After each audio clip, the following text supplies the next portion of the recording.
salah satu pekerjaan terbesar hari HRD menurut saya adalah membuat orang-orang yang bekerja di sana terinspirasi. Jadi teori motivation 3.0 itu berbasis pada internal motivation. Dengan adanya purpose yang kuat, dengan adanya relatedness terhadap sebuah pekerjaan, orang itu punya tendensi untuk kerja gila-gilaan, punya tendensi untuk walaupun gajinya kecil. Kalau harus memilih Pak, misalnya kita harus memilih competence, autonomy, relatedness, yang dampaknya paling besar untuk motivasi intrinsik itu seharusnya yang mana? Atau setiap orang akan berbeda-beda? Di Amerika mulai ada yang disebut dengan ROWE, R-O-W-E, Result Only Work Environment. Wah, temukan sesuatu yang memenuhi hatimu, yang happy, yang bisa dikerjakan, tapi tetap menghasilkan uang. Kalau dalam bahasa Jepangnya namanya ikigai. Jadi apa yang dibutuhkan orang, apa yang menghasilkan uang, apa yang Anda bisa, apa yang Anda sukai. Kalau itu ketemu akan bagus. Kalau tidak ya keep looking gitu.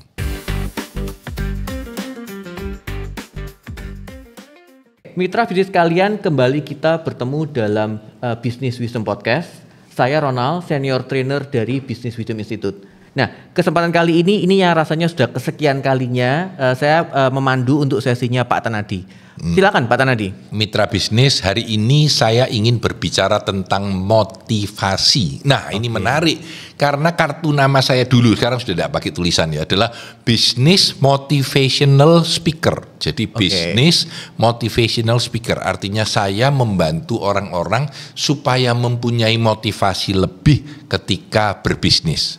Oke, pertanyaan dasarnya Pak, kenapa motivasi ini menjadi penting Pak? Nah itu, ternyata sangat mudah dibuktikan bahwa orang yang termotivasi bekerjanya akan jauh lebih baik, jauh lebih produktif, jauh lebih gila-gilaan daripada orang yang tidak termotivasi. Sehingga faktor motivasi jadi sesuatu drive yang sangat penting di dalam bisnis kita. Oke, nah menariknya Pak, menurut studi dari McKinsey, itu kan ternyata 70% karyawan tuh lebih termotivasi oleh adanya pengakuan dan apresiasi dibandingkan bonus finansial Pak. Yes. Nah, kenapa logikanya seperti itu? Apa yang terjadi Pak? Jadi itu terutama berlaku di papan tengah dan atas Pak. Ya, kalau di papan bawah tidak. Masih tetap butuh bonus finansialnya. Lapar ya Pak ya, makan dulu gitu ya.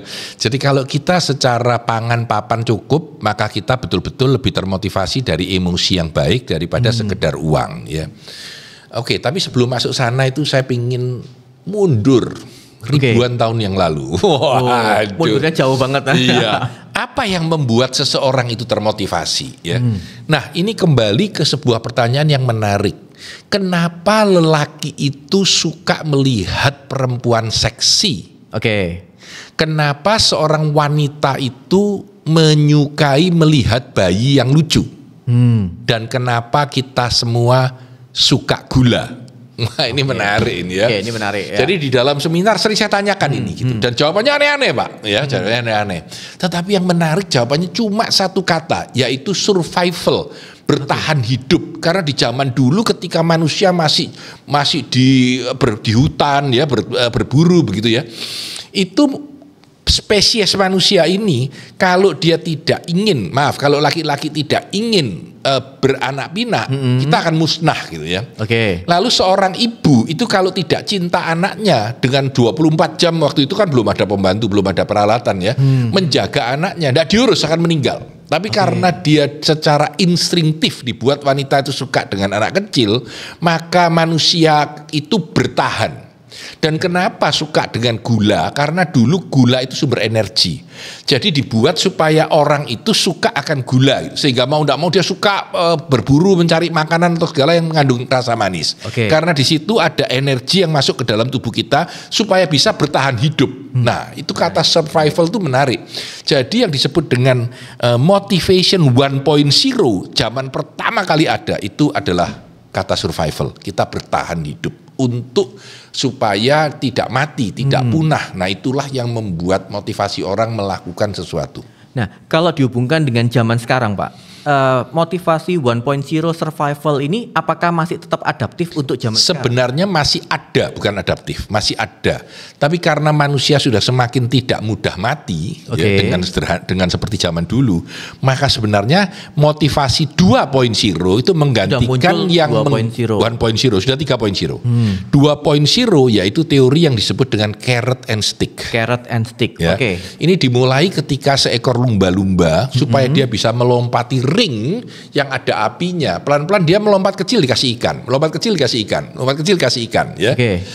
Dan kalau meloncatnya makin tinggi dikasih makanan lebih banyak. Ini konsep carrot and stick yang dulu jalan sejak zaman perbudakan. Jadi kalau orang nggak mau kerja dicepet gitu ya, itu sticknya. Jadi stick dan carrot, hadiah dan ancaman. Dengan carrot and stick maka manusia itu mau melakukan apa yang disuruhkan kepada kita. Nah, carrot and stick ini sampai zaman sekarang masih sering dipakai. Contohnya untuk sales, untuk produksi bahan yang kasar, dan untuk blue collar people ini masih carrot and stick yang sangat dipakai. Carrot and stick ini apakah sama dengan reward and punishment? Yes. Jadi ini cuma bahasa reward and punishment. Nah, tipe 2.0 ini sekarang masih jalan. Tapi sebenarnya secara teoritis sudah mulai ditinggalkan. Nah, ketika Pak Ronald tadi bilang kenapa kok orang itu tidak hanya masalah uang, itu sudah meninggalkan 2.0. Ya, apalagi anak muda sekarang tidak mempunyai makna pekerjaan, dia tidak mau, walaupun dijual mahal, walaupun dikasih uang mahal. Kenapa? Karena kebutuhan dia tidak mau. Nah, ini ada sebuah cerita yang lucu, Pak. Bapak mau nggak kalau kerja misalkan ya, biasanya gajinya katakanlah 7 juta gitu ya. Bapak mau nggak dikasih gaji 15 juta tapi kerjanya cuma melet lidahnya gini, lalu dibuat untuk ngitung duit ya di kantor pos. Ini kan lelucon kuno ya. Tapi menunjukkan betapa tidak maunya kita. Artinya kebutuhan kita akan uang tidak sebesar itu. Kita lebih baik 7 juta tapi kerjanya berguna daripada dikasih 14 juta tapi kerjanya seperti itu. Ini contoh. Jadi bagaimana carrot and stick mulai ditinggalkan. Carrot and stick ini apakah masih jalan? Masih, Pak. Apakah masih dipakai? Masih, Pak. Tetapi sudah pelan-pelan mulai ditinggalkan orang dengan menuju pada kualitas, pada hasil yang lebih baik, pada orang yang menemukan makna di dalam pekerjaannya. Ya, karena ini faktanya menariknya, Pak, dari Harvard Business Review itu yang menjelaskan bahwa kalau karyawan itu diberikan otonomi, itu akan semakin mampu meningkatkan produktivitas sampai 20%, Pak. Yes. Bahkan menariknya kepuasan kerjanya juga akan semakin meningkat ke 32%. Yes. Artinya kan konsep ini sangat menarik untuk diimplementasikan. Yes. Nah, tapi pertanyaannya gini, Pak. Kan masih ada perusahaan-perusahaan yang masih berhasil dengan konsepnya carrot and stick. Ya. Nah, kenapa itu masih bisa berlangsung dengan baik, Pak? Saya kasih contoh yang paling gampang aja. Ya. Kalau seandainya Pak Ronald ya besok disuruh mengarang puisi yang indah dengan seluruh energi, ya, Bapak dikasih duit 100.000 rupiah untuk bikin puisi, dengan Bapak dikasih duit 100 juta untuk bikin puisi, apakah 100 jutanya akan menghasilkan puisi yang begitu indah? Enggak, sama-sama pingsannya saya, Pak. Sama-sama jeleknya. Karena Bapak tidak bisa membuat puisi walaupun digaji berlipat-lipat. Ya. Oh, tapi sekarang bisa, Pak. Yes. Karena ada ChatGPT. Ya. Tapi tetap kualitasnya hanya selevel itu saja. Tidak bisa naik seperti seorang yang hebat. Ya. Ini pekerjaan apapun gitu. Jadi kita perlu untuk memahami dulu apakah dengan kita mengasihkan carrot and stick itu justru menambah pelajaran itu atau justru mengurangi kualitas yang ada. Jadi kita harus betul-betul paham apa motivasi kita mengedrive orang melakukan sesuatu, apakah itu terjadi, apakah itu tidak gitu. Ya. Kalau tidak justru kita sia-sia membuang uang yang tidak berguna. Tetapi kalau kita itu berguna ya nggak apa-apa gitu. Kira-kira begitu. Tadi kan motivation 2.0. Berarti ada lanjutannya ya, Pak ya? Ada. Nanti pada sesi yang berikutnya kita bicara tentang motivation 3.0. Itu saja yang akan kita diskusikan pada sesi kedua nanti. Nah, menariknya kalau kita kembali ke carrot and stick, Pak. Yes. Kan Gen Z ini termasuk generasi yang akan segera menguasai dunia profesional. Yes. Nah, tapi kan generasi yang susah untuk diatur dengan kondisi yang carrot and stick ini. Lalu benar, tapi apakah tidak? Ternyata mereka juga masih butuh carrot and stick. Tapi tidak sebutuh dulu gitu. Ketika hidup itu sengsara, ketika kita masih pada zaman perbudakan. Nah, artinya cara untuk membuat bahwa Gen Z ini bisa menerima konsep carrot and stick, kira-kira mekanisme yang bisa dilakukan? Justru tidak, justru teorinya adalah bagaimana kita meninggalkan carrot and stick dan masuk di dalam versi 3.0 sehingga kita mampu memberikan kepada Gen Z dengan biaya yang relatif kecil. Saya kasih contoh yang paling gampang. Kenapa orang-orang Gen Z yang paling hebat, yang kerjanya di Google, kerjanya di perusahaan-perusahaan yang mega hebat itu, ya toh, kenapa di situ dibutuhkan ruangan yang seperti ini? Kenapa dibutuhkan sleeping pod, ya? Kenapa dibutuhkan kenyamanan? Kenapa dibutuhkan? Kan mereka kaya banget, bisa aja gajinya dinaikkan 10 kali lipat, tidak usah itu. Benar. Ternyata justru environment seperti itu yang dicari oleh Gen Z, ya, yang membuat mereka merasa bahwa ini hidupku gitu. Nah, ini yang penting. Dengan memahami ini, maka pengeluaran biaya dari perusahaan akan lebih kecil, tetapi menghasilkan benefit yang jauh lebih besar. Itu kira-kira gambarnya. Karena surveinya Pak dari Deloitte, jadi 83% karyawan tuh akan merasa lebih termotivasi ketika lingkungan kerjanya mendukung. Yes. Diberikan otonomi, pengembangan diri, dan punya tujuan yang jelas, Pak. Yes. Semakin menarik. Kita akan lanjutkan nanti di sesi yang kedua untuk kita mulai masuk ke motivasi 3.0 ya Pak, supaya lebih detail. Konsep dari 3.0 di dalam pekerjaan supaya dapat menghasilkan kinerja yang optimal.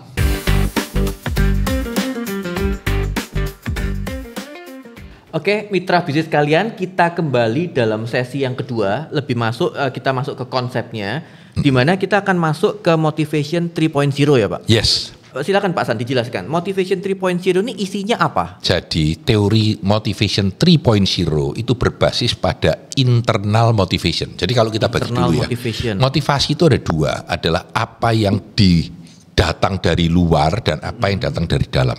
Salah satu yang sering ditanyakan saya ketika seminar, karena saya berbicara tentang motivasi, Pak San, begitu ikut seminarnya Pak San semangat, happy, 3 hari lagi lemes Pak.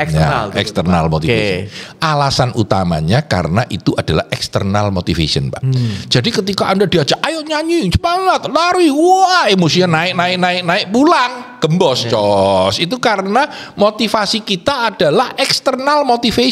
Yang perlu kita garap adalah bagaimana menciptakan motivasi internal yang mampu terbakar di dalam hati kita, membuat kita semangat dalam keadaan sedih ataupun dalam keadaan senang, kita sama-sama termotivasi untuk melakukan yang sebaik mungkin. Saya kasih contoh tentang eksternal dulu. Ketika orang dikasihin, Pak, tak kasihin bonus kalau bisa kerja. Oh, kerja.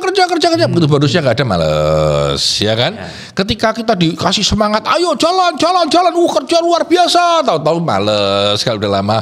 Tapi kalau dari internal motivation, saya ceritakan tentang seorang sopir di Palembang yang sering saya pakai ceritanya, di mana dia karena ingin menaik hajikan kedua orang tuanya selagi sehat, dia kerja 18 jam sehari selama 7 tahun, tidak pernah berhenti, terus menerus, bahkan Sabtu dan Minggu, dan akhirnya berhasil menaik hajikan kedua orang tuanya. Ini driven from within Mbak. Apa yang dia lakukan karena dia punya purpose untuk melakukan itu, sehingga akhirnya tercapai. Jadi kalaupun dia tidak teriak-teriak juga tetap semangat gitu, karena dia terdrive dari dalam. Kalau kita lihat hampir semua motivator termasuk Tanah di Santoso sering semangat pagi, semuanya semangat ya toh. Padahal orang hebat, orang sukses itu jarang yang teriak-teriak begitu Pak. Dia mengangguk-ngangguk perlahan tapi kerja terus karena punya internal motivation. Nah, saya akan bedah nih, kira-kira internal motivation itu ada apa saja. Sebetulnya begini Pak Ronald, teori aslinya itu ditemukan oleh Edward Deci dan Richard Ryan. Teorinya sederhana. Dia bilang internal motivation itu isinya competence, autonomi, dan relatedness. Kompeten, autonomi, dan relatedness. Nah, teori itu berkembang, dipakai secara ekstensif di dalam bukunya Daniel Pink, yang bukunya judulnya Drive. Di sana dia bilang ada autonomi, mastery, dan purpose. Sama isinya, sama. Dikembangkan. Ya. Saya coba cerita satu-satu ya. Yang pertama disebut competence di dalam Edward DC model. Ini yang kemudian menjadi mastery di dalam bukunya Drive. Ya. Intinya begini, semakin Anda mampu bekerja, semakin Anda termotivasi untuk bekerja. Wah. Semakin Anda mampu untuk bekerja, yes, semakin termotivasi Anda untuk bekerja. Oke. Contohnya begini, kalau saya misalkan suka bermain dengan PowerPoint, saya ngerjai semua PowerPoint, dikasih pekerjaan PowerPoint, seneng banget dan cepat selesai dan semangat dan menjadi berkualitas karena saya mampu. Karena saya kompeten. Tanpa sadar orang yang sangat kompeten di satu bidang, apakah itu operasi plastik, apakah itu membuat PowerPoint, apakah itu berbicara publik seperti Pak Tanadi atau merangkai bunga. Kalau saya sangat kompeten di situ, saya akan lebih termotivasi untuk melakukan itu. Itu disebut dengan kompeten atau mastery. Nah, teori di belakang ini sebenarnya sederhana. Teori di belakang ini namanya flow, F-L-O-W. Flow itu adalah konsep yang ditemukan oleh Mihaly Csikszentmihalyi, profesor dari Chicago, di mana ketika Anda mengerjakan sesuatu itu sangat mendalam, Anda lupa waktu, bekerja dengan maksimal, seluruh energi dimasukkan, tahu-tahu lupa waktu sama sekali dan sudah lewat malam, contoh. Karena menikmati apa yang dilakukan. Yes, karena Anda mampu mengerjakannya. Jadi ini teori tentang apa yang disebut dengan competence atau mastery. Ya. Ini satu elemen yang menarik, ya, bahwa kita itu harus seperti itu, ya, harus bisa. Karena itu perusahaan mentrainingkan anak buahnya dalam negotiation, dalam leadership kepada kita. Kata kuncinya kepada kita, gitu ya, mentrainingkan. Kalau minta training harus ingat untuk me-WA kita di 081 123 123 123. Nah, kembali kepada kompetens. Karena itu kita dibutuhkan untuk mempunyai kompetensi di bidang yang kita kerjakan. Karena kompetensi itu mendongkrak kemampuan kita untuk bekerja dan membuat kita punya motivasi internal yang tidak pernah padam. Nah, pertanyaannya gini Pak, kalau dari sisi kompetensi, banyak orang pinter, banyak orang yang kompetensinya itu memang luar biasa. Tapi ada faktor M Pak. Faktor M-nya itu faktor malas. Nah, ini masuk bagian apa dihubungkan dengan motivasi, Pak? Biasanya karena dia hatinya tidak di situ. Kalau teorinya ya. Nanti kita kembali ke teori ketiga, baru kita kembali ke sana. Tapi biasanya orang yang mampu, ya, yang memang mastery di bidang itu, bukan sekedar bisa loh ya, mampu dan mastery dan bisa. Itu biasanya sangat termotivasi untuk mengerjakan pekerjaan di mana dia mampu, dia punya mastery itu. Bukan sekedar bisa, karena sekedar bisa aja enggak mau dia. Kira-kira begitu. Setuju. Yang pertama. Yang kedua adalah disebut autonomi. Autonomi ini apa sih? Autonomi ini artinya orang itu cenderung lebih bekerja dengan motivasi tinggi kalau itu memang maunya dia karena itikadnya sendiri. Saya kasih cerita yang menarik. Anak dari kawan saya pergi pindah rumah ke Belanda. Padahal hidupnya di sana sengsara luar biasa, nggak mau pulang, Mbak. Dan dia bilang sama orang tuanya, enggak, aku yang milih pindah Belanda. Dan aku akan bertanggung jawab untuk mengerjakan sebisa mungkin untuk tinggal di sini. Itu contoh. Jadi pilihan sendiri di mana Anda melakukan autonomi itu meng-create drive atau keinginan untuk bertahan dengan itu sehingga mempunyai perseverance yang tinggi banget untuk bisa terus berjalan. Ya, karena itu adalah pilihanku. Gitu. Nah, kalau autonomi ini apakah bisa dihubungkan juga dengan passion, Pak? Ketika kita memilih pekerjaan. Sebetulnya pemilihannya. Jadi contoh yang gampang sekali adalah saya punya cerita tentang seorang sahabat yang anaknya dipaksa sekolah di kedokteran. Padahal tidak suka kedokteran. Passionnya bukan di kedokteran. Bukan situ. Dia maksa, akhirnya dia lulus. Sertifikat kedokterannya dikasihkan mama papanya dan bilang, Mam, Pak, aku sudah lulus kedokteran. Aku sudah berikan ke Anda kembali apa mau mama dan papa, sudah lulus. Sekarang aku mau mainan band lagi. Jadi hanya menyelesaikan karena tanggung jawab seorang tua. Nah, itu menarik. Nah, itu berarti termasuk apa, Pak? Autonomi. Karena dia tidak merasa menginginkan itu. Tapi dia dipaksa untuk melakukan itu. Sehingga drive motivationnya nggak ada gitu. Dia drive motivationnya main musik, Pak. Nah, sebagai orang tua arahnya seharusnya bagaimana, Pak? Nah, jadi ternyata tidak sesuai dengan keinginan. Saya selalu cenderung mengarahkan, ini yang penting. Ini yang kira-kira akan bermanfaat untuk Anda, ini yang punya prospek, putus sono sendiri. Iya, keputusan akhirnya tetap di pelakunya sendiri. Yes, itu yang disebut dengan autonomy. Nah, teori autonomi ini banyak diaplikasikan di dalam contoh sebuah tim ya. Tim ini susah menerima orang dari luar, maka ketika ada calon dari tim yang 7 orang ini, ada 3 calon, disuruh tim ini memilih dari 3 itu siapa yang paling cocok untuk Anda gitu. Sehingga bukan atasan yang menaruh karyawan, tapi kamu memilih sendiri. Dengan memilih sendiri ternyata kemungkinan orang itu diterima di dalam tim itu jauh lebih tinggi. Ini contoh autonomi. Meskipun akhirnya diterima itu kurang bagus karena dipilih-pilih sendiri, mau enggak mau. Ya udahlah, jelek dikit salahku gitu ya. Benar, jadi ini disebut dengan autonomi, dan teori ini banyak dipakai di dalam sebuah organisasi di mana membangun supaya pilihannya sendiri itu yang ditentukan oleh orang lain gitu. Tidak usah ditentukan orang lain. Autonomi menarik. Yes. Nah, yang ketiga, ini yang paling powerful sebenarnya. Dalam teori asalnya disebut relatedness, berarti ada sambungannya. Di dalam Daniel Pink disebut dengan purpose. Nah, purpose itu kan tujuan ya. Jadi sebuah impian, sebuah apa yang disampaikan. Relatedness ini kebersamaan. Tadi ketika saya cerita tentang seorang sopir yang ingin menaik hajikan kedua orang tuanya, itu sebetulnya kan purpose atau relatedness, terhubung. Jadi justru hubungan emosi ini yang justru memberikan makna gitu ya. Ini cerita yang paling klasik adalah ada 3 tukang batu yang ditanyai, yang satu bilang, oh iya saya tukang batu, saya bikin tembok. Yang kedua bilang, oh saya sedang membuat masjid. Yang ketiga bilang, saya sedang bekerja membuat masjid terbesar yang ada di dunia.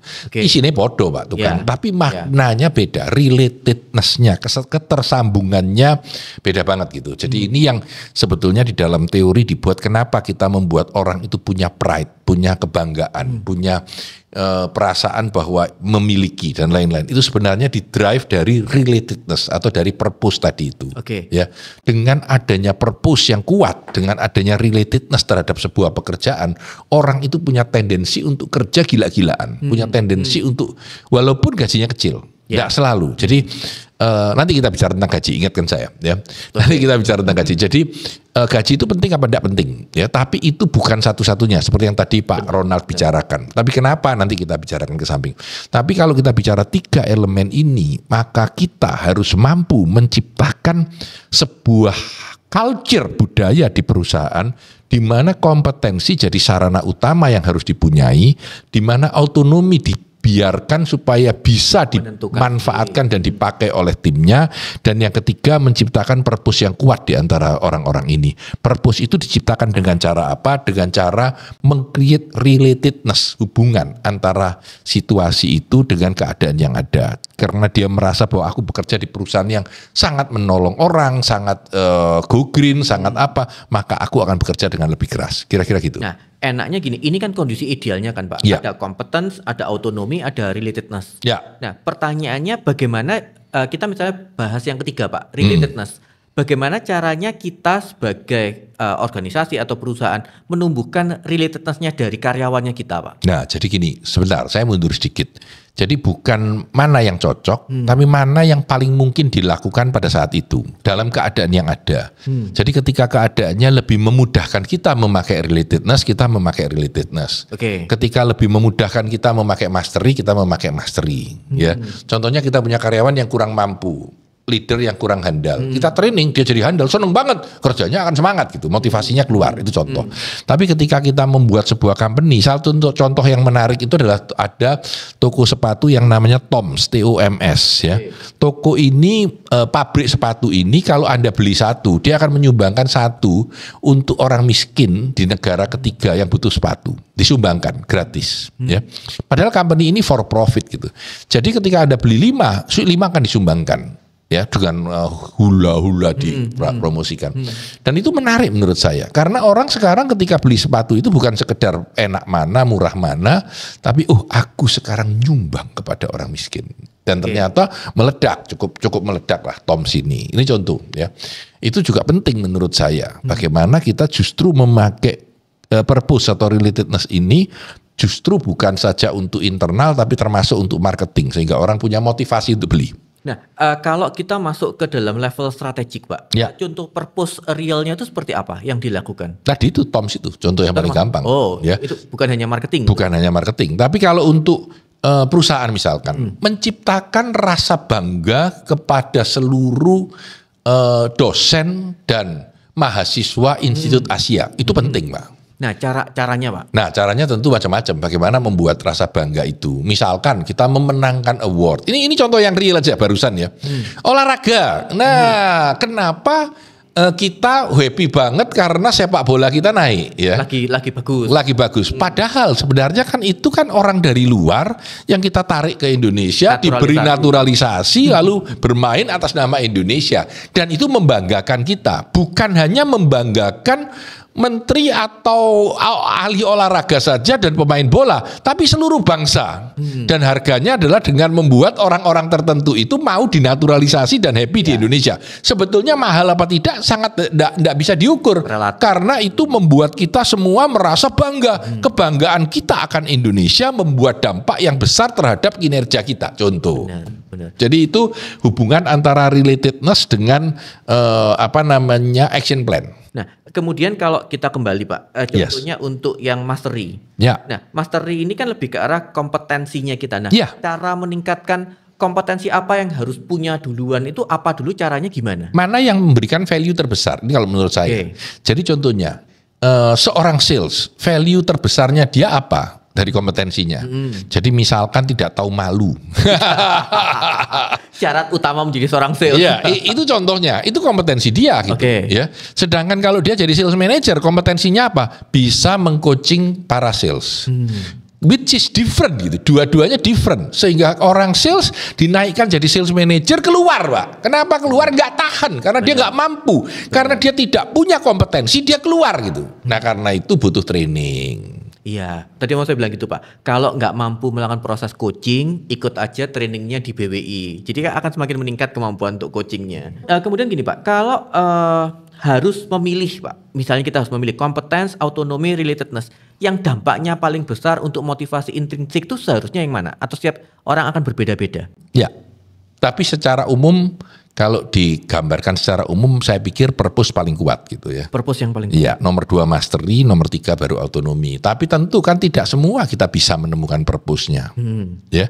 Lalu mana kita melakukan mastery-nya? Jadi kadang-kadang sebuah pekerjaan tertentu, contoh aja Pak, ya, zaman pekerjaan dulu.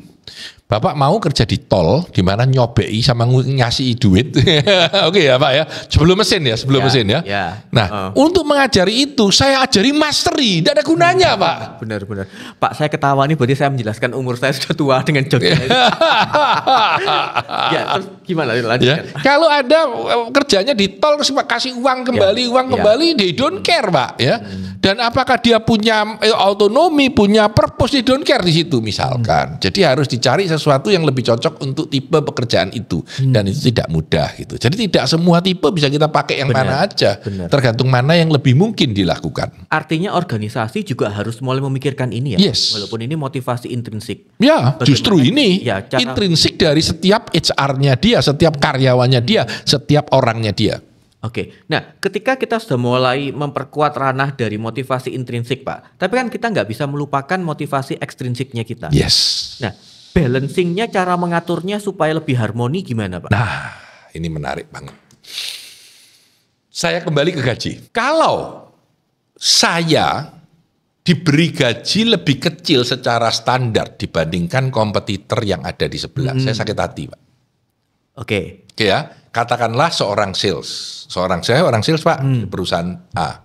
Di perusahaan B gaji orang sales adalah 10 juta, orang C di perusahaan C adalah 9 juta, di perusahaan D adalah 10 juta, di perusahaan E adalah 11 juta. Kalau saya kasih gaji 6 juta, dia keluar Pak, ngamuk Pak. Ya.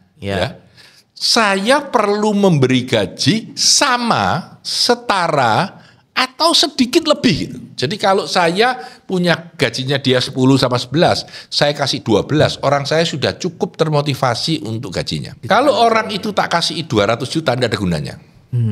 Ya. Benar, tidak ada gunanya. Kalau orang yang sama loh ya, dikasih gaji tinggi, tidak ada gunanya.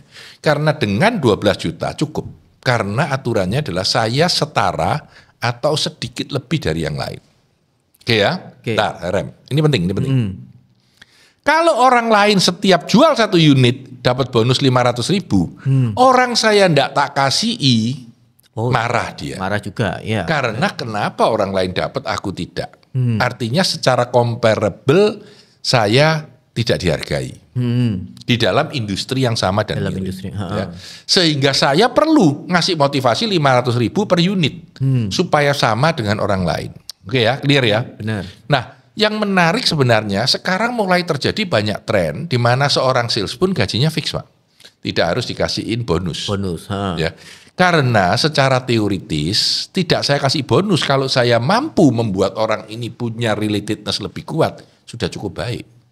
Tetapi karena di-compare dengan tetangga, di mana tetangga mengasih, tetangga sini juga ngasih, tetangga sini juga ngasih, saya saja yang tidak ngasih, saya problem. Itu kalau yang makanya yang saya pernah dengar Pak, biasanya seharusnya teori HR yang benar, gaji itu tidak dikomunikasikan ke orang lain. Tapi kan teoritis nggak bisa, Pak. Teoritis akan tersampaikan. Jadi itu memang susah. Soalnya ada Pak, orang yang beda sedikit misalnya 6 juta dengan 8 juta, saya milih 6 juta karena ada benefit yang lain, Oh ya, yang lain. ya.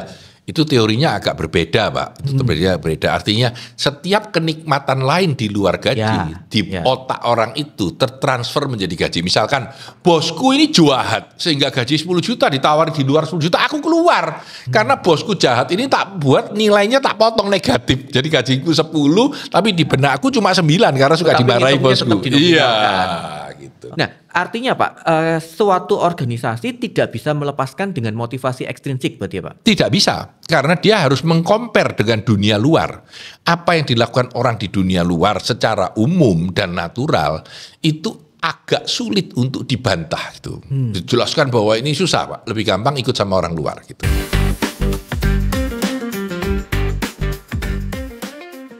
Oke, mitra bisnis kalian, kita akan segera masuk ke sesi yang ketiga. Ini adalah merupakan sesi tentang aplikasi dari motivasi. Nah, Pak San, tadi kan di sesi yang kedua, kan kita sudah membahas mengenai motivasi internal dan motivasi eksternal. Ya. Nah, pertanyaannya Pak, apa benar bahwa motivasi eksternal itu sesuatu yang tidak penting? Salah. Waduh, salah. Maksudnya motivasi internal jauh lebih penting, tetapi motivasi eksternal juga penting. Saya kasih contoh. Kalau kita dikasih bonus, Bapak seneng nggak? Seneng. Ya, karena itu motivasi eksternal. Kalau kita capek, ya kita lelah, kita dengerin musik yang menyenangkan, seneng apa enggak? Seneng. Itu eksternal. Tetapi jangan membuat eksternal itu satu-satunya motivasi yang mengedrive Anda. Yang mengedrive Anda secara berkesinambungan haruslah internal motivation. Bahwa external motivation mengundang Pak Tanadi untuk memberikan motivasi penting. Iya kan, buat saya penting, buat Anda juga karena arahnya nanti akan mengubah ke internalnya Pak. Ya, itu pertama. Tapi yang penting banget adalah memahami bahwa external motivation ini penting. Setiap orang punya cara yang berbeda. Pak Tanadi baca buku itu external motivation. Teman saya nonton video. Kakaknya ke gereja. Jadi tiap orang beda gitu. Sehingga external motivationnya beda. Healing itu buat anak-anak Gen Z itu motivation juga. Gitu. Ya, jadi kita harus lihat bahwa external motivation penting, tetapi internal motivation jauh lebih penting. Itu kunci dulu ya. Lalu external motivationnya apakah harus dilakukan? Harus. Caranya mana? Beda tiap orang. Ada orang seneng di dalam seminar, setiap seminar semangatnya naik. Ya sudah 2 bulan sekali ikut seminarnya Pak Tanadi. Kalau kita 1 bulan malah. 1 bulan sekali ya lebih seneng. Ya itu contoh ya. Tapi ada orang yang saya punya kawan yang termotivasi karena nonton video. Dia nonton aja YouTube terus-terusan, nonton bioskop terus-terusan, main game terus-terusan. Itu memberikan motivasi pada dia. Tidak apa-apa. Eksternal motivasi cuma ingat sering padam sehingga perlu berulang-ulang dilakukannya. Tidak sekali aja. Kalau internal motivation, saya ingin menaik hajikan kedua orang tua saya. Selalu stay gitu, walaupun hanya satu motivation. Nah tadi kan contohnya Pak San kan sesuatu yang masih positif Pak. Artinya healing, nonton video, ikut training. Tapi kan ada banyak orang yang akhirnya mindsetnya itu hanya uang.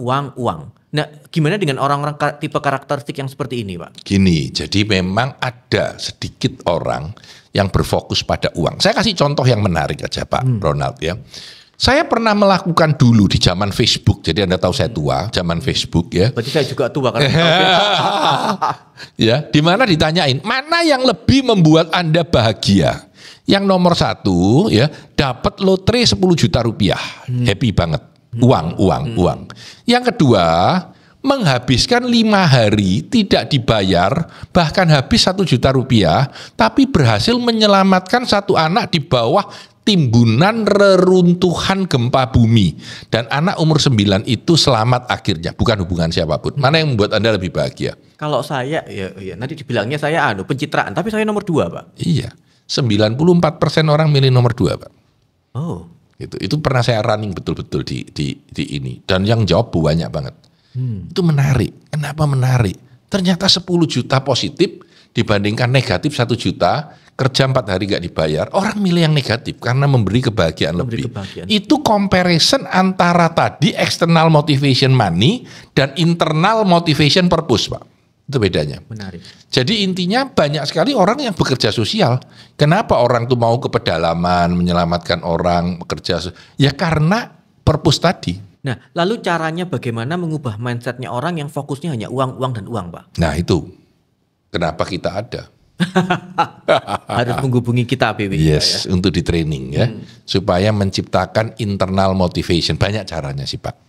Untuk meng-create mereka rasa memiliki, mau melakukan, dan lain-lain. Gitu. Kira-kira seperti itu. Nah, selanjutnya Pak, ketika kita sebagai individu, sebagai pribadi, nah apa yang kira-kira perlu dilakukan ke depannya, Pak?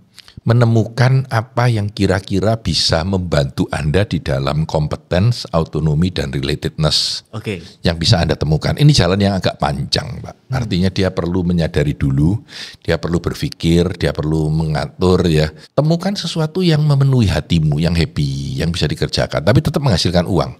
Kalau dalam bahasa Jepangnya namanya ikigai. Jadi apa yang dibutuhkan orang, apa yang menghasilkan uang, apa yang Anda bisa, apa yang Anda sukai. Kalau itu ketemu akan bagus. Kalau tidak ya keep looking gitu. Ya don't settle katanya Steve Jobs. Kadang-kadang gini Pak, kita punya kompetensi misalnya, oh saya pinter banget kalau melukis. Tapi ternyata lukisan saya nggak bisa diterima orang lain, nggak bisa dijual. Lalu yang harus saya lakukan berarti apa, Pak? Tergantung, Pak. Kebanyakan orang akan menyesuaikan diri sama hal yang disukai orang dan laku dijual. Kebanyakan orang, jadi menyelaraskan. Tetapi ada yang secara ekstrim tidak peduli dan tidak terima. Dan itu yang akhirnya membentuk orang hebat juga. Ada orang yang melukis tetapi tidak disukai orang dan tidak laku-laku lukisannya sampai dia meninggal, Pak. Dan selama dia umur hidup cuma 1 lukisannya yang laku, ya. Dan orang ini adalah pelukis salah satu terbaik di dunia, namanya Vincent van Gogh. Anda bisa bayangkan dia menggambarkan yang ada lagunya namanya Vincent ya, Story Night gitu. Itu adalah penggambaran akan Vincent van Gogh. Dia menggambarkan tentang bunga matahari dan lain-lain. Dan orang tidak suka dan tidak laku gitu ya. Dan mahal orang tidak mau. Tapi ketika dia meninggal, waduh 1 lukisannya jutaan dolar. Dan sekarang ada museum Van Gogh, Tapi ya sengsara Pak hidupnya. Jadi tapi artinya nggak apa-apa ya Pak kalau orang menempuh jalan itu. Buat Van Gogh nggak apa-apa Pak. Buat Anda dan saya kita tidak tahu, tergantung masing-masing gitu, tergantung masing-masing. Nah, tadi kan kita masuk ke sebagai individu, Pak. Nah, kalau kita masuk ke ranahnya sebagai organisasi atau perusahaan. Nah, itu penting banget. Salah satu pekerjaan terbesar hari HRD menurut saya adalah membuat orang-orang yang bekerja di sana terinspirasi. Jadi kata kuncinya terinspirasi untuk mau bekerja dengan maksimal. Kalau semuanya bekerja dengan maksimal, hasilnya akan luar biasa. Karena itu tugas HRD adalah bagaimana kita mampu menciptakan iklim yang membuat orang yang bekerja di tempat kita merasa mau bekerja keras, rela bekerja keras, dan ingin bekerja keras untuk menghasilkan hasil yang paling maksimal. Kalau saya sempat dengar sesinya Pak San, ini apa hubungannya dengan yang managing the water itu ya Pak? Ya, salah satunya. Salah satunya adalah memanage bagaimana iklim, kultur, budaya, perasaan dari orang-orang di sekeliling saya atau air yang ada di kolam saya sehingga ikan saya bisa besar-besar gitu. Karena faktanya Pak, ada penelitian yang menjelaskan yaitu ketika lingkungan kerjanya kita tuh di-create senyaman mungkin. Terus kemudian kita bisa berkembang. Itu akan membuat produktivitas juga akan semakin meningkat. Benar banget. Contohnya orang yang happy kerjanya pasti lebih menghasilkan produktivitas yang naik gitu ya. Orang yang bersemangat juga akan memberikan hasil yang lebih baik daripada orang yang tawar gitu ya, atau katakanlah sebagai zombie. Ketika kita bekerja hanya sebagai zombie, datang kecapean ke kantor, pokoknya asal kerja aja seminim mungkin, lalu pulang lalu terus seperti itu, matilah perusahaan kita pun tidak akan berkembang dan bertumbuh. Nah, pertanyaannya Pak, kan banyak perusahaan yang sekarang akhirnya punya flexible hours untuk bekerjanya. Itu salah satu. Itu sebenarnya otonomi, Pak. Oh, itu masuk otonomi. Ya, di mana orang diizinkan untuk memilih jam kerjanya. Itu otonomi. Tapi permasalahannya gini Pak, kan ada orang yang sudah punya motivasi intrinsiknya yang tinggi banget. Ya. Tapi juga ada rekan-rekan kerjanya yang Ya. memanfaatkan dengan tidak baik. Yes. Nah, solusinya apa dengan kondisi yang berbeda ini? Yang penting outputnya bagus. Kita harus nyoba, mencari. Ada orang yang cocok dengan A, ada orang yang tidak cocok. Di Amerika mulai ada yang disebut dengan ROWE, R-O-W-E. Result Only Work Environment. Wah, Oke. keren kan? Keren. Contohnya komisi, Pak. Baru keluar kalau kamu jualan. Kamu kerja 3 tahun tidak jualan ya sudah tidak dapat komisi. Contoh.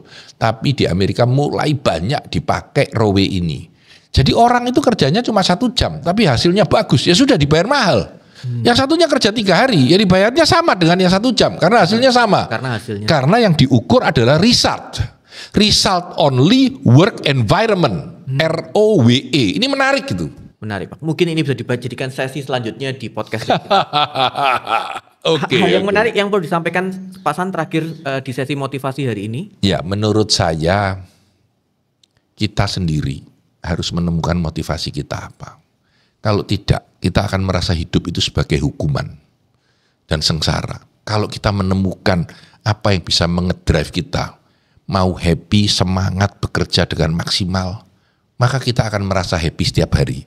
Kayak liburan setiap hari, padahal kita bekerja dengan produktivitas yang luar biasa. Oke, luar biasa Pak San. Oke, mitra bisnis kalian, ini adalah akhir dari sesi podcast kita di hari ini. Semoga dengan sesi motivasi hari ini bisa memperluas, memperkaya pandangan dari rekan-rekan sekalian untuk lebih memahami mengenai motivasi intrinsik dan ekstrinsik. Yang paling penting adalah lebih termotivasi untuk mau bekerja. Oke, saya Ronald. Saya Tanadi Santoso. Sukses selalu untuk Anda.